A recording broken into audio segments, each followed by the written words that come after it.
So,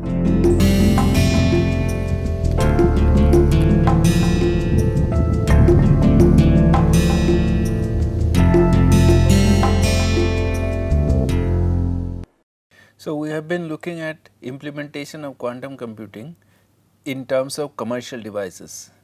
Now, we will be looking at the other important aspect where spin plays an important role, and we mentioned about it earlier also. It is called the Spintronics approach.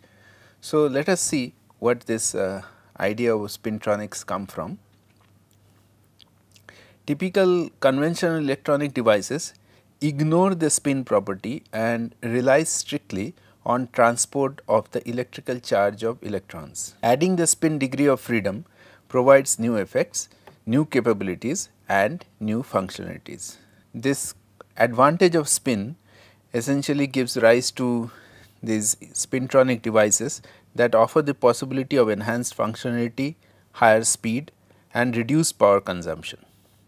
So, what are the advantages of the spin?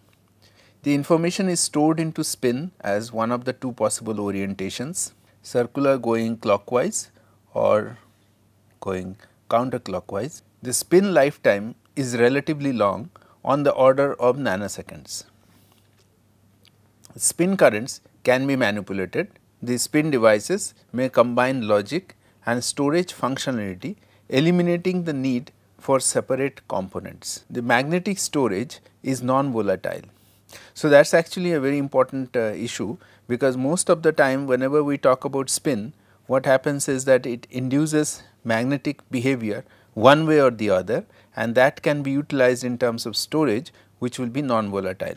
Binary spin polarization offers the possibility of applications as qubits in quantum computers, and part of that has already been seen when we even looked at the commercial procedure of quantum annealing, where the spin of these individual qubits were used, and similarly in NMR processing, the spin of the nucleus was used as one of the principles of quantum computing. Here one thing we should remember, however, that this spin that we are talking about is mostly to do with the electron spin or the spin of the system and not the nuclear spin. So, what is it that we are relying on when we talk about the magnetic field as well as the spin? So, the most important term in this area is the GMR, or the giant magnetoresistivity. So, giant magnetoresistivity was discovered in 1988 in France, and it is often accepted as the birth of spintronics. A giant magnetoresistive device is made of at least two ferromagnetic layers separated by a spacer layer. So, when the magnetization of the two outside layers is aligned, lowest resistance is seen.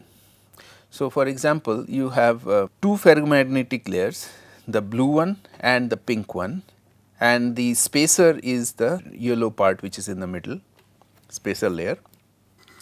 When the magnetization of the two outside layers are aligned, you get the lowest resistance R of this system. On the other hand, when the magnetization vectors are anti-parallel in the same device, then the resistance is high. So, this is again the spacer, and these are the two magnetic layers, and when the magnetic layers are aligned, then it is lowest resistance, and when the magnetic layers are anti-parallel, then it is the highest resistance. So, this giant magnetoresistance is one of the most important concept which gave rise to the birth of spintronics. So, in some ways the small fields which are necessary for making this alignment go in parallel versus in the opposite direction are the ones which can produce big effects, and therefore, this particular approach has been one of the most critical in the development of spintronics. And this can be achieved by simply providing parallel and perpendicular current.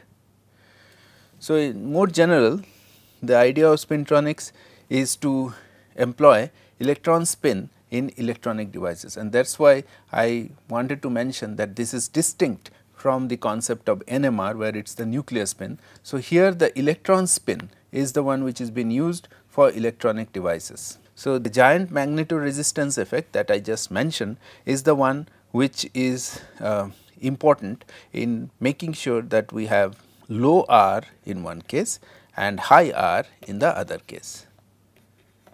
And this principle, this resistance, R is a resistance. This resistance is the hallmark of giving rise to the effect, and the idea of having the ferromagnetic layers being in parallel versus counter parallel can be achieved by simply provide low currents, and that is why this amplification process is very important. So, similarly, this can also be utilized in terms of spin transistors, where the spin orbit coupling can also be utilized, where the parallel and perpendiculars are responsible for making sure that the GMR can be utilized very effectively. So, in general, the parallel and perpendicular current is sufficient to make sure that the magnetization of the two layers can be made either aligned or put in the anti-parallel mode. Small fields can produce big effects. The parallel and perpendicular current is sufficient to make the magnetic layers be parallel or be aligned in the opposite way, and therefore, giant magnetoresistive devices can be very effective in these kinds of applications. In more general cases of spintronics, the idea is to employ electron spin in electronic devices. This, as I mentioned earlier, is important to note the distinction from the usage of nuclear spin, which has been done in terms of NMR. In this particular case, it is the electron spin which is the important aspect which has been utilized for the electronic devices. The giant magnetoresistive effect is critical in these cases, where the two ferromagnetic layers, as we mentioned, whether they are parallel or they are counter or anti-parallel, are going to affect as to having a low resistance versus a high resistance. And that is the principle behind this idea of using the spintronic concept. So, these magnetic semiconductors are very effective because they can be utilized for processing or could be utilized in terms of ferromagnetic materials, as we just mentioned, in terms of data storage, where the magnetic fields that are induced as a result of the applied changes in their relative orientations can lead to data storage. So, ferromagnetic semiconductors can be integrated on single chips, and single chip computers can be utilized for embedded applications such as cell phones, intelligent appliances, security, which are all currently being utilized for these kinds of technology. So, in effect, spintronics is basically a mixture of spin with electronics. Is the electron spin and the electronics put together is the principle of spintronics.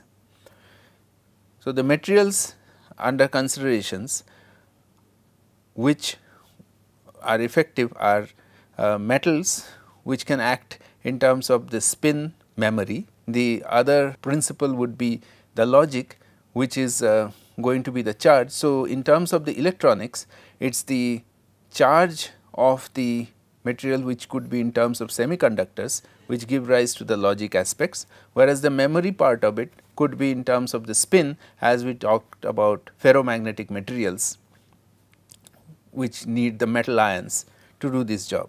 And therefore, we have this principle of the memory and the logic on a same chip as a result of this combination of the, say, the metal ion with respect to a semiconductor with the charge species giving rise to the logic. So, all semiconductor or hybrid structure is a question, because you could also use semiconducting substance which could have spin properties. So, we could have both all semiconducting properties or materials or hybrid structures for spintronic applications. Spin quantum computation is the part which we are looking at right here, where the advantages of spintronics lie in many particular areas. The spin interactions are small as compared to Coulomb interactions, and there is lesser interference which is there. As a result, they can be miniaturized easier. The spin current can flow essentially without any dissipation, which means that there is less heat to worry about, which is one of the major advantages with respect to miniaturization issues. A spin can be changed by polarized light, which cannot be by using the charge, and so spin has this advantage of interaction with light to do or produce interactions which are effective in terms of doing logic. Spin is a non-trivial quantum degree of freedom, because we know that there is a spin quantum number which is then being utilized for our quantum states, whereas charge is not really a quantum degree of freedom that sense. So, a quantum computer would therefore be utilizing the superposition of spins, and we can use the spin half as a qubit, which is our new functionary that we have been discussing. So, in terms of these molecular electronic devices, spintronics plays a major role, where the spin electronics or the magnetoelectronics, which can be utilized by this, is one of the areas where this can be taken to the next level. It was discovered in 1988 by German and French physicists, and IBM commercialized the concept in 1997 in terms of the spintronics ideas. It exploits the spin of electrons rather than the charge information of the circuits. The information is stored into spins, in particular spin orientations, whether it is up or down, and the spins being attached to mobile electrons carry the information along a wire. This is one other very important aspect of the spin which can be utilized in this process. The spin orientation of electrons survive for relatively long time, which makes spintronics devices attractive for memory storage devices in computers, because of the long range of time scales which the spin orientation can provide. There have been applications of spintronics in computers in terms of the hard drive, which uses the magnetic spin to store long term information, and the information is retained on power loss. So, that is a permanent memory which is and storage which has been utilized already in terms of computers. The RAM and the CPU, on the other hand, does not use this spintronic principle and essentially uses the charge, and as a result information is lost on power loss. So, here is an example of how the magnetic disk drives which have been utilized on the basis of the micro drives, for instance, utilize the spin of the system and takes advantage of spintronics to store information on a permanent basis. So, let us now explore a little bit on the aspects of the spintronics that we have been talking in terms of the molecular or the atomic states, so that we understand what we are actually discussing. So, in terms of the level structures, totally filled states will have angular momentum or the spin as 0, and so the angular momentum associated with the spin will be 0. So, the magnetic ions require partially filled states, so that the total angular momentum or the total spin is non-zero, and that is why the choice of system depends on this property, which means that as long as there are transition metals, for example, iron, cobalt, nickel, which have these ND shells where we can get them partially filled, or 4F shells, rare earths like gadolinium, cerium, or the 5S actinides, which can also be utilized for these kinds of spintronic devices. It could also utilize the molecular states, for example, 2sp shell, which are found in organic radicals and others, for example, nitrogen inside a C60, or as long as there is a hybridization, it can always be utilized. Many particle states require that we assume that the partially filled shell contains n electrons, and then there are say 2 times 2l plus 1 states corresponding to the nth shell, and the possible distributions are over 2 times 2l plus 1 orbitals, and these are the degeneracy of many particle states. And this is because for every particular electron there are 2 possible orientations that are possible. So, with every orbital representation of an electron, there are 2 spin states which are possible, and that is why these numbers are becoming in these kinds of terms. So, the ions in the crystals are therefore going to interact with the magnetic field in terms of the crystal field effects.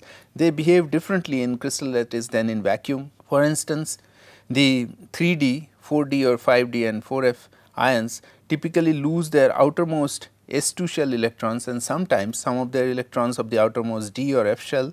For example, the 3D in terms of iron 2 plus is partially filled, and the partially filled shell on the outside of the ion gives rise to strong crystal field effects, which can then interact strongly with the magnetic field. The partially filled shell inside of 5s and 5p shells have weaker effect, and therefore, what we are essentially seeing are the effect of how they are interacting. So, for example, the gadolinium 3 plus ion have partially filled shells inside of 5s and 5p shells which have weaker effects, whereas on the other hand iron 2, which is the partially filled shell is on the outside of the ion, have strong crystal field effect, and therefore, iron has very strong ferromagnetic effect, as we all know, as a result of this kind of interactions. So, depending on which states we are looking at, we will be having different interactions to look at. So, the 3D, 4D or 5D states which are on the D shell versus the F shell, which is 4F and 5F, we have two different conditions. These are the ones which are transition, and the other ones are inner transition elements which you are looking at. So, the transition elements have strong overlap with d orbitals, strong crystal field effect, stronger than spin orbit coupling, and this treats the crystal field first spin orbit coupling as a small perturbation, and the single ion picture is not applicable. So, in these cases the single electronic states orbital part sort of splits to look into a tetragonal condition under the effect of the field, whereas in this case the weak field effect due to the 4F leads to weak overlap of the f orbitals, weak crystal field effects, weaker than spin orbit coupling, and this needs to be treated as a spin orbit coupling first. Crystal field partially lifts the 2j plus fold degeneracy, and it leads to many electron states which has multiplets with fixed L, S and J geometry, and so when they have the 2j plus 1 in the vacuum states, in the crystal lattice they have these states which are getting separated out. So, the two effects, whether they are in terms of the transition elements or the others where we are using the f orbitals, they have slightly different effects, but due to crystal field effect versus their original conditions where they are considered, and one of them is stronger than the other, and they can be utilized in different ways. So, generally speaking, what we have been discussing is with spins we have the rotation being almost an ideal qubit, because these are essentially looking at the rotational states as we have been talking about. It is almost an ideal condition because it is separated and can be addressed very easily. So, we can consider it is up to a choice, but typically the spin up is considered as the 0th state, for instance, and the spin down as the first state. And quantum algorithms, factoring, searching essentially would require an input of these array of states which are put into some superposition state which are being addressed with unitary operations, and they all work simultaneously to produce the net result, and at the end of it, when the final state is achieved, the measurement gives rise to the state that is being measured. Simple quantum gates in terms of spin would be just in terms of 1 qubit spin rotations, for instance, or 2 qubits exchange interactions which can go between the spin interactions between them, and the exchange interactions give rise to, say, Hadamard operations, whereas the spin rotations can simply produce superpositions. So, the spin relaxation and manipulation of localized states in semiconductors can actually be utilized, as we have discussed earlier also, in terms of quantum computing architecture, where the quantum dot architecture, for example, is placed in between the different conditions of their states, and then they are being put together. So, for example, here is a silicon donor nuclear spin in the quantum computing architecture, where a phosphorus with 31 is going to have the additional advantage of electron, and that is why this electron donor from the silicon is going to act like the device where it can be utilized for doing this work. This is how the solid state devices are being done. Here are some of the implementation aspects which had been taken care of. The gallium arsenide quantum dots, for instance, were first shown in the work by DiFusio in 1998,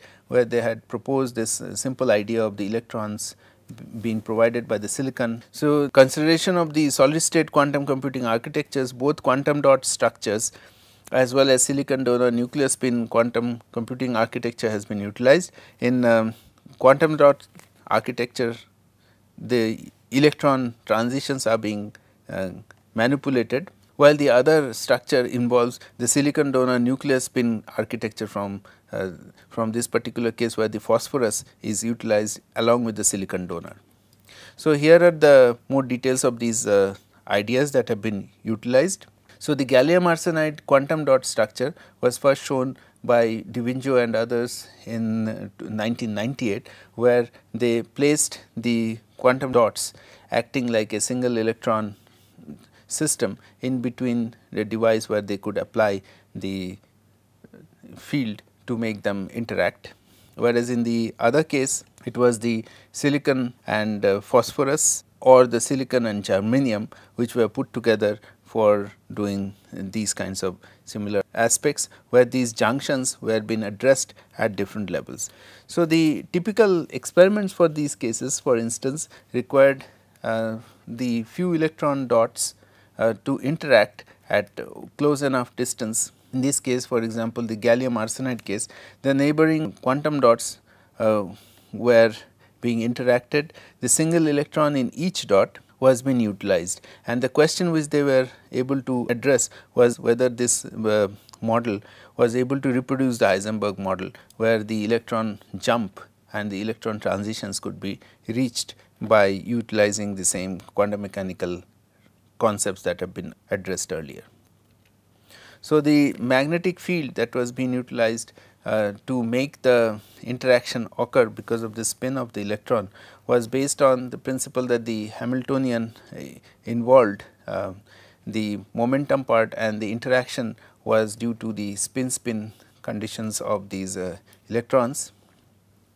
And when these two states were being put together, they were going to interact and give rise to multiple conditions instead of having just a single minima point, and it almost looked like that they were able to separate out and form into different conditions, and it was almost like they were forming homopolar binding in an artificial molecule based on their interaction with the applied magnetic field. However, the applied field was quite high in these cases. The applied magnetic field in these cases were about 9 Tesla, where the two poles could be completely separated out. On the other hand, so these kinds of experiments required devices and energies which were not possible under normal conditions. So, for instance, this particular work required cyclotron radiation, where the energy was in terms of very high magnetic field which were possible from the cyclotron energies provided, and the confinement was then able to be achieved because of the interactions at those high intensities. With the application of modified magnetic length, the separations could be worked on and they could be utilized in this principle. So, this was the idea of how this was being applied. So, depending on the amount of magnetic field applied, the principle of the spin Hamiltonian interactions, whether they had a small exchange or they had vortex mixing or there were level crossings as a result of that, which was being looked at, and depending on whether they were able to be in individual states or they were having some coupling or they were being separated out, was being looked at by utilizing this principle. So, depending on the energies provided, for instance, this particular case, the level crossing was achieved when the energy was greater than the spin-spin coupling. So, by utilizing magnetic field in conjunction with these energy levels that been talked about, this particular system was being applied, and with higher and higher energies, other levels of mixing was possible, which gave rise to this particular principle. So, these concepts were very easily forwarded into cases where 3 electrons, for example, were available when there were 3 dots, and their interactions could be looked at in terms of how their energies were being looked at. So, the 2 spins and 2 quantum dots, for example, lead to the quantum gates, which could be put together in this. These considered them as single spin qubits, where the Heisenberg Hamiltonian essentially had the spin-spin coupling parts which were being looked at. The quantum gates were based on the rotations available from the spin Hamiltonian, and the interaction and the local magnetic field gave rise to the universal set of quantum states. And this is how the 2 qubits were being connected and being looked at. The Heisenberg exchange Hamiltonian was validated for the spin based quantum dot quantum computers, and in the example system of coupled 2D quantum dots, the applied field direction in the z direction was able to produce the gate energy that was necessary, and it was possible to create these levels of interactions by using the splitting and the amount of magnetic field necessary to do these kinds of activities. The validity of the exchange Hamiltonian for 6 electron quantum dot was also shown in these kinds of experiments, where 6 electron double dot was being utilized, and they were able to show that interactions were able to be controlled by using the magnetic field of the applied system. In most of these cases, these experiments were able to address the idea that the Heisenberg exchange Hamiltonian worked for these kinds of systems, and they could be put to the applications as has been discussed. When the system Hamiltonian was changed adiabatically, the system wave function was possible to be expanded in instantaneous wave functions, and the process were better explained in that condition, and the system evolution was then governed by the Schrodinger equation, where the instantaneous eigenvalues and eigenstates are needed to integrate the Schrodinger equation. So, by application of adiabatic condition, it was possible to make sure that the system wave function was interacted in a way, and under that condition it was possible to provide all the quantum correlations. However, due to the non-adiabatic interactions in the exchange gate of double dots, there were cases where the interaction was lost, and as long as the adiabaticity was maintained, it was possible to get the interactions work in the Heisenberg and the quantum mechanical principle, and computing could be achieved. So, in this particular case, the principle of adiabaticity was important when the quantum dots were being made to interact in multiple ways. The extreme sensitivity of the exchange coupling to the relative positioning of the substitutional donor pair in the silicon is entirely due to the 6-fold degeneracy of the silicon condition band is minimum, and that led to the idea that the dipolar spin coupling and dipolar gates could perhaps be the reason for this extreme sensitivity. In order to ensure that the adiabaticity is maintained, it was important to make sure the coupling and the dipolar's nature was maintained in a very careful manner. For the qubits that are dipolar coupled, single electron spins could be utilized, and this work had also been done in terms of the silicon phosphorus spin dipolar gate in quantum architecture, where the silicon and germanium mixed semiconductor was having these states being addressed by the control gates in single spin mechanism. and the applied magnetic field was the way how these orientations of these pins were being addressed. The control gates were controlled by the single spin measurement properties, and the imperfections in the presence of the exchange was possible to be addressed by using the principle that the long range dipolar interaction is much smaller than the short range exchange for large inter donor separations. How large should be the separation so that the interaction or the rotation parameters can be neglected is one of the problems which was led to these interactions, and studies in that area were done, and it was found that the criterion for the great error to be within the given study that was done was a particular parameter which was defined in this particular form, and based on that the gate times and the donor separation was found to be on the order of 300 angstrom, which allows easier lithography, which was experimentally necessary. The gates are 10 to the power 6 times slower than the exchange coupling. However, there is no need for exchange control and donor positioning with atomic precision in these cases.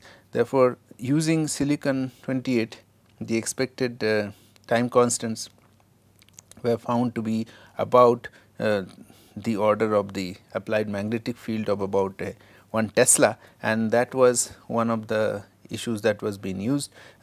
Using different donors, for example, antimony, phosphorus, arsenic and bismuth, the values which were found to be the most effective was the one which was for phosphorus, and because that is the one which has the separation of about 300 angstrom, and the antimony also was reasonable in its application. So, these are the ones which were the better ones for utilization of these techniques. For the silicon dipolar quantum computing, the long range couplings are to be corrected with no overhead in gate times in order to provide the ability for pi pulses within 5 microseconds that is required. The dipolar implementation is reliable. Its advantages and disadvantages should be compared to the other proposals without exchange. So, for example, the earlier work in these directions were reported in these cases which require electron shuttling between donors. The dipolar coupling insensitive to electronic structure was also useful, and no intervalley interference, interstitial defects were also in good qubits. The top down construction schemes based on ion implementation could be used, though they lack atomic precision in donor positioning, and they can be scaled up. All this work were done by the Kane group in the early 2000, and a lot of efforts has been put in this area. The electron spin coherence in semiconductor quantum computing required the usage of bound orbital states such that they had about a millisecond of their electronic decay times, which is the gallium arsenide quantum dots, whereas it was about 10 seconds in terms of silicon phosphide. So, the decoherence is dominated by spin-spin interactions, and that was understood from the spectral diffusion. The electron spins were the ones which got coupled into the nuclear spins, and therefore, they had to be careful. The electron Zeeman frequency fluctuates due to a nuclear dipolar flip flops, and as a result decoherence time scale of T2 about 50 microseconds were seen for gallium arsenide quantum dot, whereas it was greater than 10,000 microseconds for the silicon phosphide. So, depending on the applied conditions, they used to have different results. So, these were all based on Bloch's equation, where the important time scales were due to the magnetic interactions could be understood in terms of the T2 stars. These are the different time scales, or the Tm magnetization terms, or the T1, which is the lifetime parts. So, the spin orbit and the photon combination was one of the aspects, and there are hyperfine with phonons and spin orbit photons were the other parts. So, the spin orbit phonon, hyperfine phonon, spin orbit and photons are the ones which are responsible for these time scales. The spectral diffusion parts are interacting due to nuclear spins and the time dependent magnetic fields. The dipolar or the exchange couplings between like spins are also contributing to some of these time scales. The unresolved hyperfine structures are the ones which give rise to other decays, and different G factors and inhomogeneous fields and dipole exchange between unlike spins are the ones which are often used in terms of the different time scales which are being looked at when these are looked at, and therefore, their ordering in terms of which goes in effect towards the advantages are the ones which have to be addressed when these processes are being looked at. The spectral diffusion of a silicon phosphorus spin are mainly based on the idea that the applied magnetic field, the phosphorus spin can interact with the neighboring silicon 29 and the silicon 28 particles, and the electron spin of the system would then be resulting as a result of this process. The nuclear induced spectral diffusion arises because of the fact that the spins can interact, the nuclear spins flip flops due to their dipolar interaction. The nuclear spins flip flop due to their dipolar interactions. The electron's Zeeman frequency fluctuates in time due to nuclear hyperfine field, and as a result this particular approach is being measured. The theory behind this is based on the nuclear pairs that are described by Poisson's random variables, whereas the flip flop rates are calculated using the methods of moments at high temperature, and that is possible due to the high temperature expansion. The Hamiltonian for these kinds of interactions can be looked at in terms of the spin coordinates of the coupling and the system together, whereas the other parts are due to the other coordinates which arise as a result of the coupling between the nuclear spins and the electron. These are the areas where a lot of theoretical work has gone in to make sure that these can be understood in a way so that it becomes better and better in terms of the spintronic applications of the electrons, which can then be preserved and applied in a proper manner. The electrons in silicon beyond the magnetic field and the applied electric field can basically be utilized also in terms of a real space, where the advantage of these can be utilized. So, for instance, the diamond structure of the silicon can look like in the reciprocal space in terms of giving rise to the Brillouin zone, which can then be looked at in the conduction band minimum, which will give rise to anisotropic and six-fold degeneracy. So, this anisotropic and six-fold degeneracy as a result of the real space structure being subjected to the magnetic field would give rise to the structures or the anisotropy which are of the appropriate degeneracy, which can be utilized for further applications. So, the theoretical understanding of all these processes is being utilized for the study or the applications into the spintronics concepts, and here is the review article which was mostly based on these developments and was presented. A lot more work after this has also been done, which is mostly to do with the phosphorus donors in silicon, which concerned with the donor positioning, where each of the phosphorus in the array must be exactly under the gate that are being looked at. This particular proposal, the initial ones were based on the work done by Khan from Australia, where they proposed that the quantum computers which promise to exceed the computational efficiency of ordinary classical machines can be practically implemented by using quantum mechanical processing, where the information is encoded into the nuclear spins of the donor atoms in doped silicon electronic devices.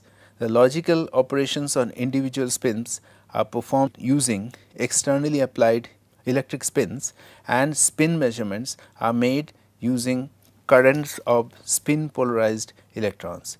The realization of such a computer is dependent on the future refinement and conventional silicon electronics, and this particular work from the University of New South Wales, Sydney, was one of the important developments which as we know has been later on utilized, as I mentioned earlier, in many of the efforts coming from commercial areas also. The computation in this particular case was possible due to the phosphorus 31 array inside the silicon.